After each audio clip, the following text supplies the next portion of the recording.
Hey nerds, welcome back to the Paper Fold. I am your host Sarah, the Paper Nerd, and I'm so glad to be back nerding out with you on my favorite topic, stationery. I know I have mentioned that in January I was fortunate enough to go to the Atlanta market, and in February I went to New York Now and Shop Object. So it is a little shocking to me that after such a long time working at home, I have already hung out with today's guest in person twice this year. Michelle Angenent is the founder and creative director of 417 Press.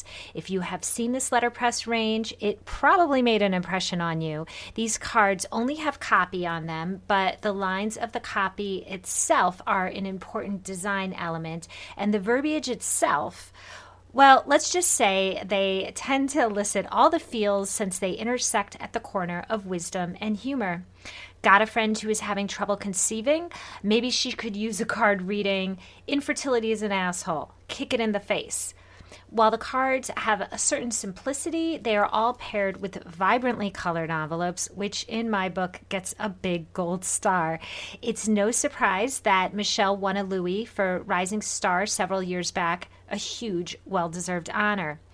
But churning out this brilliance year in and year out is not easy, especially when your own life gets messy. Like all of us, Michelle soldiered through the pandemic these past few years. She is a single mom who recently went through a divorce. None of this is very funny. Like me, Michelle is a Gen Xer and an INFJ, but even we can't always see the light side of a situation. So I have a ton of questions for Michelle, and she'll be here to answer them right after this.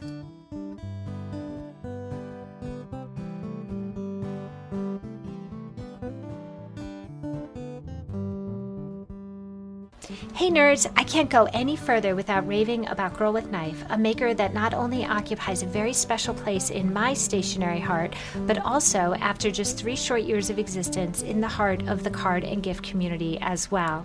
I well remember the very moment I got acquainted with this range, as well as its exquisite creator, Alicia Castaldi. It was in the before times. Yes, it was winter 2019, and Alicia was making her trade show debut at New York Now. I came around a corner to see a chic burst of blush and black that was her booth, and then I spied Alicia herself. This was my brand new BFF in paper goods. I just didn't know it yet. What makes this stationery and gift range so special? Well, if you describe yourself as feminine, unapologetic, and authentic, with a polished sense of style and a razor-sharp wit, this is the maker for you, and clearly the world agrees.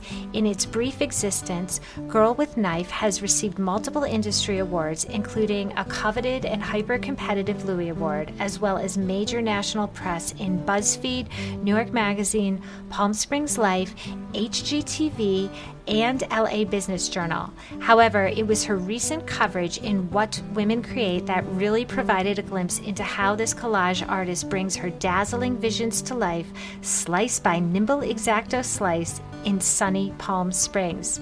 If you look through the latest Girl with Knife wholesale catalog, nearly as fun as the cards themselves is Alicia's pithy commentary on each one. It's like a friend spilling over champagne. And speaking of catalogs, this one contains a bevy of gift product for the new year.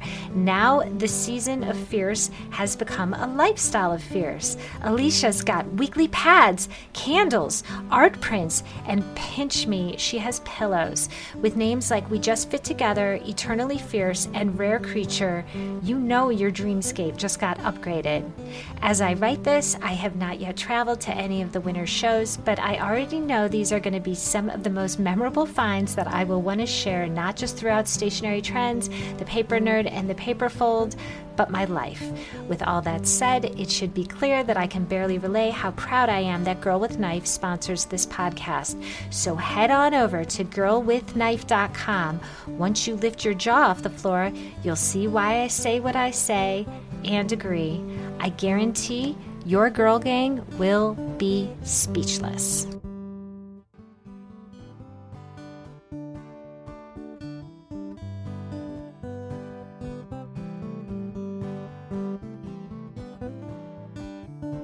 Hey, Michelle, welcome to the Paper Fold. Hi, Sarah. Thanks for having me. I'm so glad you're here. And it's cool to see you. Today is March 2nd. I saw you in January in Atlanta and I saw you in February in New York. So it almost sort of feels like a regular year. And that like we've actually kind of hung out in real life recently. Um so anyway, my first question for you is why 417 Press? So, at the time that I was getting married and looking for wedding invitations, I came across a letterpress studio called Pantry Press in Toronto. They're no longer around, but they were named after their pantry because that's where they had their studio. So I always thought it was cool to link the name of your company to the location.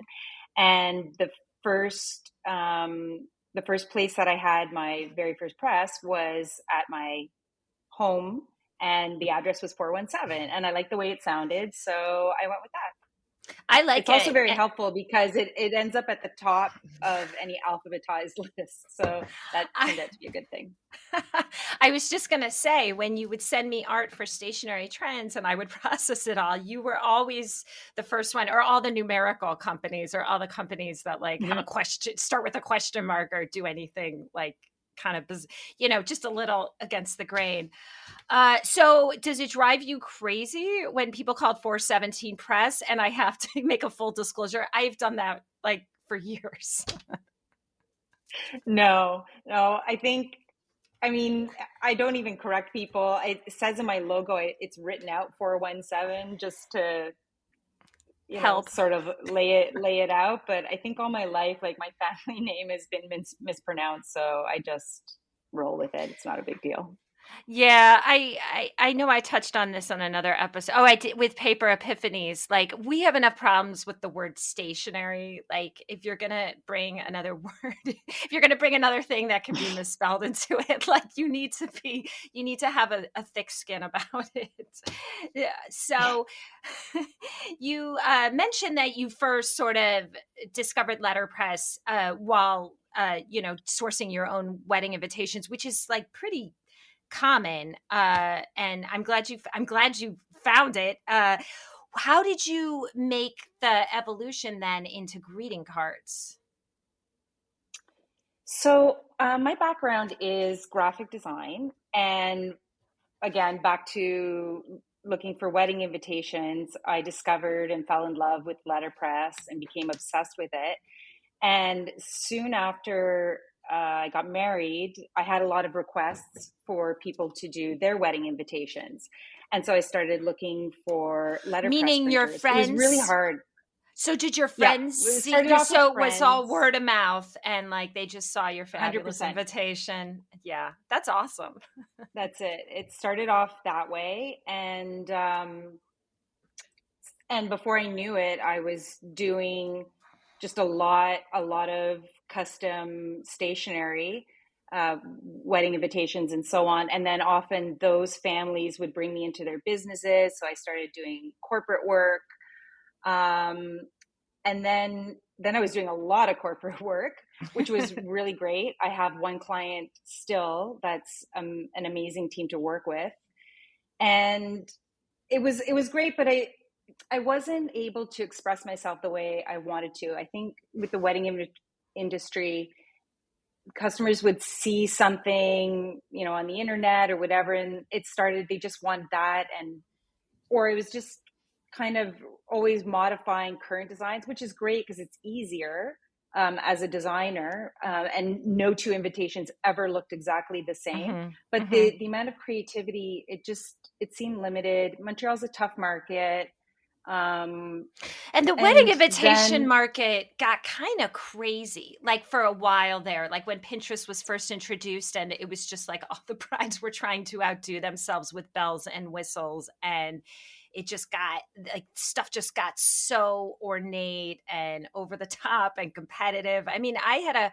couple stores who, had been in business for like, decades, and they would say, I've never cried as much from these brides, as I have in the last 5 years. So it's stressful. It's beautiful work, but and again, you're not necessarily expressing yourself. You're like dealing with the bride who saw something in Martha Stewart and is like, I want this, but in green, is my Yeah. guess. I remember, I think towards the end, I was spending one entire weekend. So Friday, Saturday, Sunday till like 2 o'clock in the morning every night, tying ribbons, like, and gluing inserts into custom pocket folders and tying ribbons. And I was like, this is crazy. Like, why am I doing this? But at the same time, initially I was printing with magnesium plates, Mm-hmm, mm-hmm. and some print people in the industry would say, "Oh, have you heard of so and so?" And her name was Lisa Babelis. She had a company called That Sky Blue. I don't know if you remember them. I've heard of it. Yeah, And yeah. like, this is back in the early aughts, like, which is apparently a cool way of saying the 2000s. Anyway, I ended up calling her. We ended up meeting, and she was doing greeting cards. So she Mm-hmm. was exhibiting at NSS back in the day when it was insane. Right. And I was like, wow, that's really cool, because you get to express yourself. And I was doing wedding, and she was like, oh, well, that's really cool. And long story short, over the process, like, I pivoted to greeting cards and she pivoted to wedding. So we totally switched Wow. in the end. But it was through her that I got involved. Like I said, what is this? Like, I've always loved greeting cards and stationery, and gosh, I remember there was some company, I can't even remember their names now, they're not even around anymore, but I it's know. like I I know. was just buying them, but it didn't click that that was something that I could do Right, right. I mean, until Lisa during introduced me. yeah, yeah. I mean, during the early aughts, which I love that you call them that, NSS was not only all of the main floor of Javits, it was, there were three crazy aisles downstairs that would take me 2 days to get through just those. And so at that point, there were so many makers, there was so much creativity, and there was a lot of letterpress and going in all sorts of different directions. So it was a really like fruitful, inspiring time to be in the business. So I'm not surprised that that's kind of when the bug bit you. So I'm curious about your early greeting cards. I mean, I'm very familiar with your work now. It's hysterical. I love it. But I'm wondering, what did your first greeting cards look like? Did they look like your current cards? And like, what were some of your like early messages? Like, what was like your first card that you were like, that like took off and you were like, yes, this is it for me? I think my earliest cards, I had a client or a customer in mind, and I was trying Mm-hmm. to design for that person, and they did okay. Um, but then I think it was after my very first NSS. It was a 6-hour car ride home with my friend, who's absolutely hilarious, and she was telling me this story of her and a boyfriend in a car, and she had ice cream, and she's severely lactose intolerant, and it was like, literally, we were both just dying laughing. And I said to her, I said, that's a card. And like, everybody loves a good fart card. And that card, it's still, I think it says something like, good thing you're hot because your farts are nasty. And that card Ah! still really sells. But that was like the turning point, I think, where I realized, like, the humor, like, if it was, relatable and funny, and that's when I started really honing in on a direction. Yeah, and that's like a really good thing you're hot because your farts are nasty. Wait, that's it? That's the one? I mean, like, that is so, like, I don't know, that's like very indicative of like your humor, and like, it's like you hit on it, that's your equation.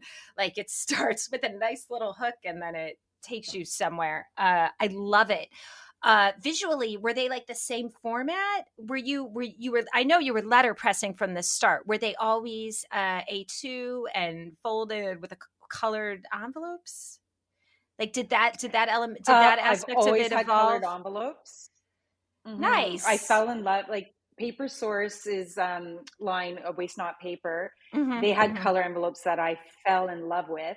I think I started off with A7 cards that I was hawking at the hockey rink to to mom saying, Wait, "Please, here, buy my cards." wait, A7, is that really big or really small? It's 5 by It's 7. It's Oh, 5 it's by 5. Oh, 7 so because I that's didn't like know. the traditional, right? And a lot of people start with 5 by 7. Not, go Right. on. And then I don't know why I somehow through Google search, I don't know how it happened. I don't recall, but that's when I came across Katie Hunt's, it was called Trade Show Boot Camp at the Yeah. time. Hmm. And I applied for and got a scholarship to the online program. And that's when I learned they should be A2. And, and also I quickly realized that, the price of the waste not paper envelopes was not sustainable. Hmm. So I switched, and I love bright colors. So I fell across like the neon colors, and I started using those like right from the get go when I started launching wholesale. And Hmm. this all Hmm. happened really quickly within like a matter of months. But I've Hmm. always been typography driven. Hmm. Even in my design work, it's always been my passion. To me, fonts are shapes and forms as well. Uh-huh. Uh-huh. So Yeah. they've always Yeah. been driven by that, and therefore, the text, the font, Hmm. but also the copy is important. Oh, yeah, totally. And not everybody realized that. I mean, that was, you were very forward looking. With my client, if a greeting card client comes to me now, chances are and they're very new, chances are they're gonna have white envelopes and or maybe craft if they're like a little, if maybe craft, chances are they'll be white, chances are it'll be big. Like, you sort of seem to have instinctually known like a lot of these choices that sort of like currently shape the marketplace. One of the best things about stationery is how quick it can respond to what's going on in the world, and pop culture. For example, like stationery was able to have Bernie stickers and cards within a week after the inauguration, like super quick.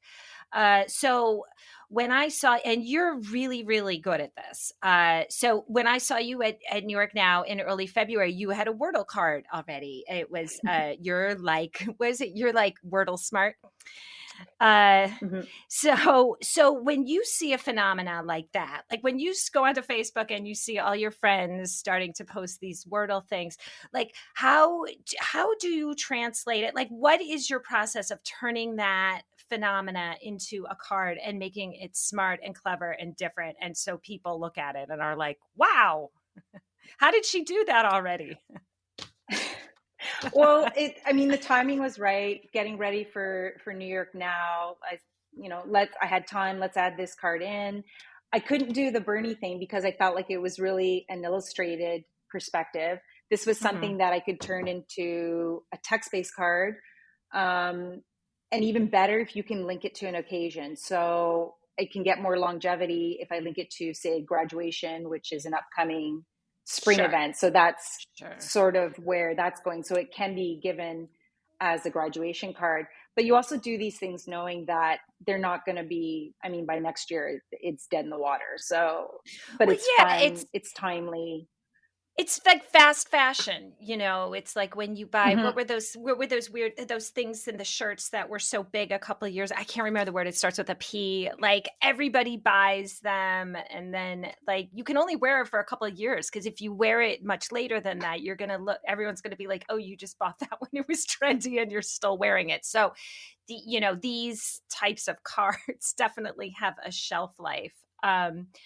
So I'm curious, how did the card do at market? Were people buying it as a Yeah. graduation card? So that were okay. All right. So were they buying it? So they were saying, they were specifically when they're buying graduate. Because I'm trying to think of how you had your display, because you had really every day. Did you have it themed in certain spots, or was everything every day? I'm trying to remember how it looked at New I York do Now. my display like birthday at the top, love, friendship, those are big. Hmm. It's kind of, and then the really, really uncategorized every day. I didn't specifically market it as Is graduation. I graduation. wrote it with graduation in mind. Hmm. Nobody Hmm. said they were potentially buying Right. it for grad. But I think the buyers were buying it because they want it in their stores right now. Right. Time is of the Right. essence. Let's get out there. It's funny. It'll sell. And so it's got some great momentum right now, which is fun. Sure, absolutely. I mean, it is a great card. It's hysterical, and it's smart, and it's just very, it has a high level of pop culture sensitivity because, like, of course everybody wants to be smart, but are you Wordle smart? Like, I don't even really know what that is because I don't play, but I'd like to think of myself as that smart. My next question was, I mean, do you find that success is in this niche is connected to how early you get in? I would think the answer is yes. I mean, it's got to be, right? Like, I think it depends. Like I I don't think my cards are trendy so much. I mhm, think they have to be relatable. Like, so the bigger picture of things, like friendship is a key category in my mhm. line. So it's got to be things that, yes, there are, like you said, pop culture references that are more timely, and for sure I'm using them. Mhm. But I think for a card to have longevity, it has to have an overall sentiment that is relatable across different generations. And Abs- and like, Absolutely, for absolutely. example, I have a card. It's one of my earlier cards. It says something. It's a birthday card. It says something like, you're getting old when the hangover begins on the ride home. And I wrote that as like a mid 40 something, because that's just indicative of what's going on in my life and my friends that are my age. But I overheard 20 somethings talking about that card, and they're like, "Oh my gosh, yes." So it has longevity because it They have reaches no a broader idea. audience, not just my niche. They have but no for idea them what's but ahead for of them. them I it, know. it rang true. I know. And I know. even 30 That's something. awesome. So if you can hit that, that's when you got like a top selling card. And it's hard to do, I'll be honest. Like, there are lots of bombs also, but Absolutely. the ones that really go keep going and going have a relatability Right. factor to them. Right. Absolutely. No, that makes perfect sense. And with with the publication, which is a similar project in that I churn it out, 4 times a year in and year out. I mean, I've done pieces that or articles or pages that I just thought were like the most phenomenal thing in the world, and like nobody says anything. And, like, I don't hear any response to them, and this stuff that I like just kind of put together at the last second, or like I did without like really too much thought. People are like, "Oh my gosh, this is incredible." So, there is that, like, I'm going to put it out there, and sometimes I'm right and sometimes I'm wrong, and sometimes when I'm right, I'm not right for the reason I thought I was going to be right. So I love it. So you were one of the very first makers to win the newly established Rising Star Louis Award. Congratulations, well deserved. Thank you. Now, now that you are a bit more established, and like you said, and like we've discussed, you've created cards that you thought might do well and didn't, and vice versa. Um, is there anything else that your best sellers tend to have in common? Oh, it's like I said, like, I think relatability, and sometimes there are surprise hits Hmm. also. Hmm. I think anything that has to do with friendship or love, or sort of, what's kind of going on for people right now. Hmm. COVID cards were a huge thing 2 years ago. Like, I'd be surprised if anybody's selling a COVID card right now. I know. because I don't nobody want wants to. to hear it. Like Right. I think I put a couple in early 2021 last year, and Hmm. they never moved because it was too late. Like, Right. Right. Right. It's so all about the right. timing is everything. Like the sentiment is everything. Yes. Yes. I And like. also, Uh-huh. sorry. No, go Um, ahead. I think also there's a like it has to be a reflection of who you are as well. So for me, the infertility cards were something that I went through. Divorce, like divorce was really big. I had just one card about divorce Hmm. at New York Hmm. Now last summer, It's and a great there were card. buyers like coming to me in tears, and then they're Aw. just spilling like this is what I'm going through. And I think it's indicative of the pandemic. Hmm. Apparently Yes. divorce rates went up, like people are kind of figuring things out, but also as we get older and go on in age. So for me was the procession of like, first there was marriage, and then there was infertility, and then there's having toddlers, and now it's teenagers and divorce. So it's kind of like the life cycle.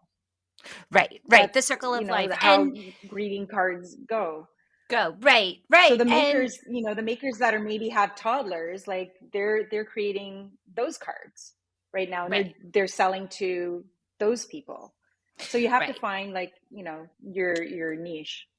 Yeah, and a certain authenticity. Like people can see, when something is heartfelt and something that they really feel, as opposed to like, hey, I think this just sounds kind of clever and I'm going to put it on a Hmm. card. So Yeah. I agree. I mean, there is a certain there is a certain sensitivity, and it's interesting. The more you experience in life yourself as a maker, the more your card line begins to sort of reflect that depth. I thought I apologize. I can't remember what you called the range where you take a word and you look at it two ways. What is that? You just introduced it. Oh, What's shifting perspective. shifting perspective? So you basically I've take a I word like stress or Mhm. divorce and you talk about the good way and the bad way. I Can you give me an example of it? I thought it was really, really interesting and different. Um, and I'm curious your process for introducing it, and your process for coming up with the idea, and also how it's doing. So it's interesting because if you notice, like a lot of like I have these cards as well, but there was a big movement for a while where everything was you go girl, you get it, you got this, like kind of like empowerment, that sort of thing. And Hmm. then recently years, probably seeing on social media, there's a trend towards it's okay to like slow down. It's Right, okay to right, rest. It's right, okay right, to quit. And if you look at it, like quitting is a like no, I can't quit. Like I can't right, stop. I can't do it. So there's that negative aspect. But the word quit could also, you can turn it. It means, to rest, to slow down, to take the time to invest in yourself, to manifest right. To let um, go of something that is the not bigger picture. working for you anymore. Right. So that's why I Yes. called it shifting perspective. So some of them are funny, like the ghost one, like ghosting. If you've been ghosted, it really sucks. But on the other hand, it's not you, it's them. Like they've got small dick energy. So, there's Yes, you. that. And then there's things like divorce, which it's really crappy and it sucks, but it's also a new beginning. So Right. that's what that line is talking about. I mean, I love it. I mean, it's reframing, and like in my meditation app, they're basically like, when you're dealing with a problem, like if you absolutely, when you get to the point where you just have to accept it and like deal with it the best you can, they say reframe it, like, adjust your perspective because it's not going anywhere. You're the one who has to deal with it. Like I pulled up your midlife card, which I love, probably because I'm in the throes of it. And, Me but too. yeah, yes, well, it has that certain authenticity of I'm screaming through it, but it's at midlife. I mean, so it says midlife, slice of hell with a side of crazy, simultaneously managing kids and parents, worrying you might become your parents, uncooperative metabolism, failing body parts, hair loss and hair gain, brain fog, insomnia, and so much rage. So yeah, that's the side we're so well acquainted with. Mm-hmm. And on the other side is unbound wisdom and grace to move through the shit show. And yes, there's that too.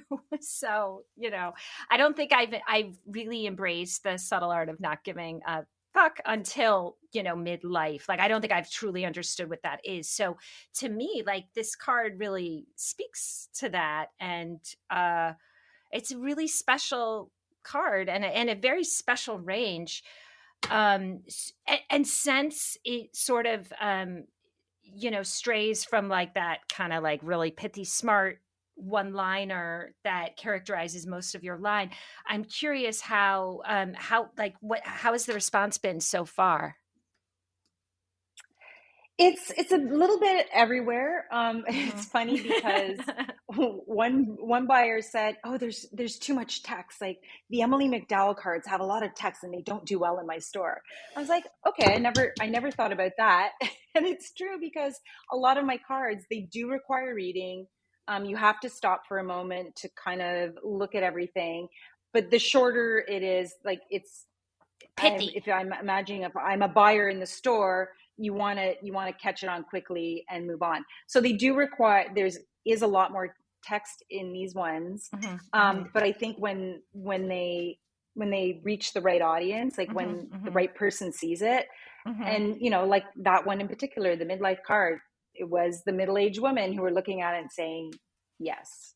So Yes. it's not going to speak to certain people, but I felt like I had to do it because nobody talks about menopause. Like our generation, we're still associating things like menopause with shame. Like we're not talking about it. And now I have like somewhat younger friends coming to me saying, okay, like what are you taking for the hot flashes and what are you doing and so on. And so yes, let's talk about it. But I'll be Right. honest, like I don't talk to my daughter about it. I don't say, oh my God, I'm having a hot flash and I'm dying over here.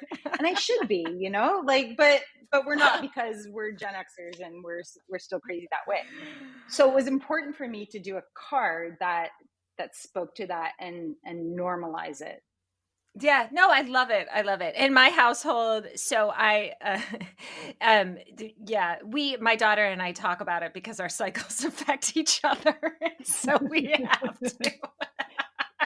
And she's always Oh my mad at goodness. me because mine's like haywire. So mine sets hers off. Just another reason to hate your mother. But that's, Aww. aw. Or I, understand her. Right. I'm like, just wait, it gets worse. I remember when I first told her about her period, like when I first explained to her about her period, she thought I was kidding. I was like, no, I'm not joking. I felt so horrible at the same time. It was so funny. But that's interesting what you say about text heavy cards. I mean, one of the guiding principles of stationary trends was that nobody likes to read. Everyone likes to look at pictures. So, I tend to really try to be thoughtful with text and one of my Jason Arbuckle, who does Jay Faulkner, used to be the creative director at In Style, one of those In Style magazines, and I remember him telling me once they did this huge survey for readers on like what they liked and what they didn't like, and all that came back was like they don't like big blocks of text. So you were a single mom. I know you went through a rather conflicted divorce. I know the answer to this question. I mean, do you find that you translate your angst into your work? I know we're both INFJs and Gen Xers, and I definitely feel that doing work creative stuff is how I work through my like mental stuff. Do you find that to be the case as well? I do, but I think after it's happened. So I find when I'm in the middle of something, so whether Mm-hmm, it's the mm-hmm. infertility or the divorce, like it's so all encompassing. like, especially because it's more recent for me, Hmm. the divorce, like everything, all your energy, everything goes into that. So to be, and actually it was a very low period of Oh, creativity for me. absolutely. Yeah. Like everything, I just ended up laying low. I couldn't come up with anything fresh. Like whatever I did release was probably definitely not my best. That's for sure, because I was so in it. Like it, and as you said, like it wasn't a friendly as time in my life. Like it Right, wasn't a right. friendly situation. Um, but when you come out of it, so now I've got the whole picture.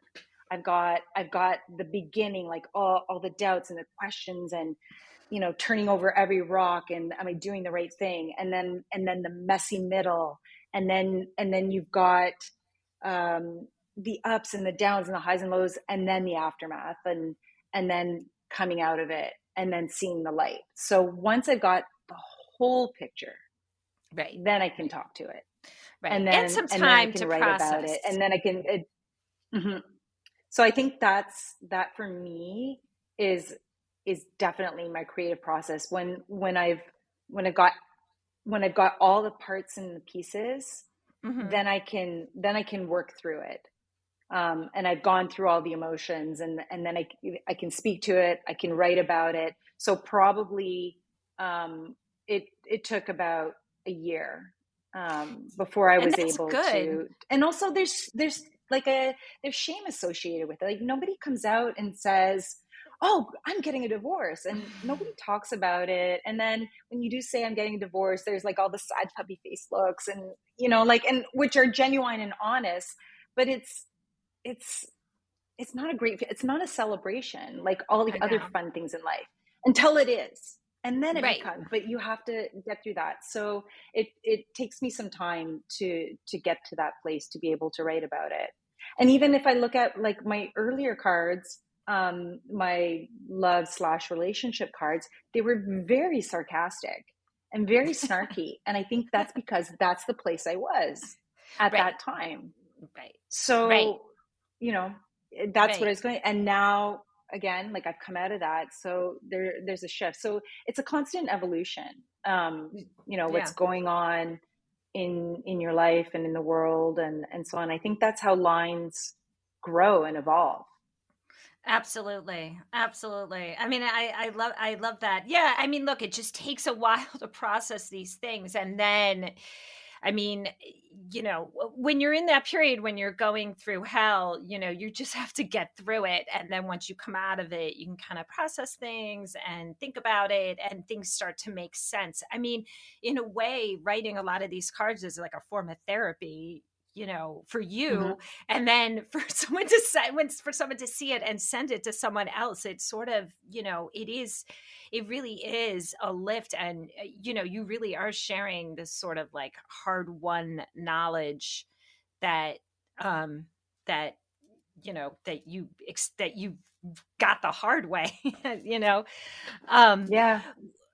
I mean, one question I have, because I know this came up, like we sort of briefly discussed this when I saw you in Atlanta, was writers. It came up, we were talking about another company and another writer who had like moved, and I didn't ever realize that there were like a few like greeting card writers who would be like really good, that would be moving from company to company. Like, it just never even occurred to me that makers would hire people. Not that there's anything wrong with it.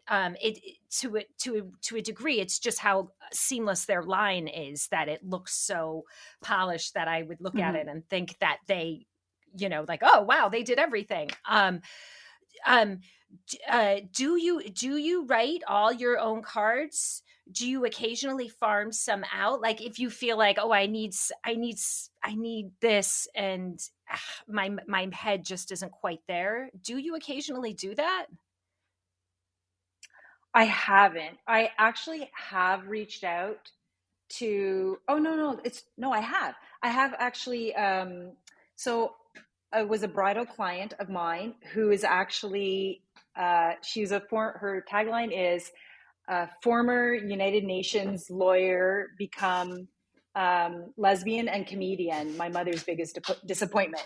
So occasionally she puts something on Twitter and I'll ask her, can I use that? And I actually did a whole series, like it was a political series. I remember. I wrote it using up her on sarcastic humor. Right. She had the one that was like. I forgot about that. I forgot about it too. And I asked the question. Yeah, one of them was, and I see this line used all the time, which is like, it's a graduation card and it's wishing you all the success of like an average white male or something, which is an awesome card. Like that line has been and that was stolen. Back in 2016. I was using that. Like, so you see it coming out now, but she penned that back in 2016. Or we had a really great Hanukkah card where like the most Jewish thing about Hanukkah is all the ways to spell it. Yes. So, yes, I have. That's fantastic. A really good. That's amazing. That's a good card, and it's good because it's so true. Although it's so right, true. But I'm not Jewish, so I can't write that. Like, and I would never try to write that kind of thing from that perspective because I don't feel it would be authentic. But it was her line, and she's credited for it, and it's great. So, but other than that, no, I haven't. I'm writing all the cards. I have reached out. I see some funny things on Twitter and they're just so perfect. But I haven't heard back. But I do see some card makers are working with, because you know what? It's really hard. It's really hard to keep coming up with this content year after year after year, for sure. Absolutely. And I mean, like a collaboration is amazing. Like it's a way to sort of to create new product, to lighten your load, to, work with someone else and kind of like see their vibe and, create something new. I mean, I thought like pre-COVID, there were so many amazing collaborations and they sort of petered out. Maybe we'll start seeing, them again. I think it's awesome that you're finding like, that you found this comedian on Twitter, like that you're like scrolling Twitter and you're saying, oh, that's really smart. That should be on a card. I think that's great. Right. Because they're of the moment. And also it's funny because talking about the Wordle card, as soon as I released it, all of a sudden I started seeing it on Twitter. So I'm like, okay, I did the right thing. The timing was perfect on that. So it worked out. It was really good. Like the only other like really smart Wordle joke I've seen is it's like an image of Homer Simpson sitting in a bar. You've probably seen it where like everyone around him has a head that's a Wordle except him. And like that and your card are the only good jokes about it. And I sort of like the Homer Simpson one because it just speaks to existential angst on so many levels. So anyway, I cannot thank you enough for coming on. It was such a treat to catch up with you again. I feel so fortunate to get to have spent some time with you both in real life and here. So thank you. Oh, thanks, Sarah. You know what? Like, you've always been an amazing supporter of all the makers, like the ones that are just starting out, the established ones, and everybody's so happy to always see you at the shows. And like you said, we've spent some time together, and I'm so grateful to know you. So thank you.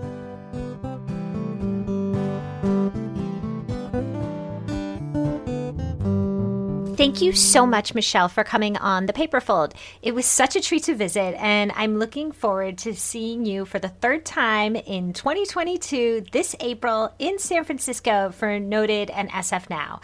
I can't wait to see her and so many more of my favorite paper nerds. If you are in the stationery card biz, please do what you can, short of hitchhiking, to make an appearance.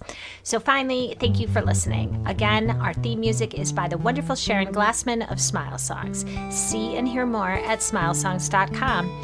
If you like what you're hearing, please give me a 5-star rating. And if you feel like waxing eloquent, please feel free to leave a review too. Thank you so much, nerds. Stay safe.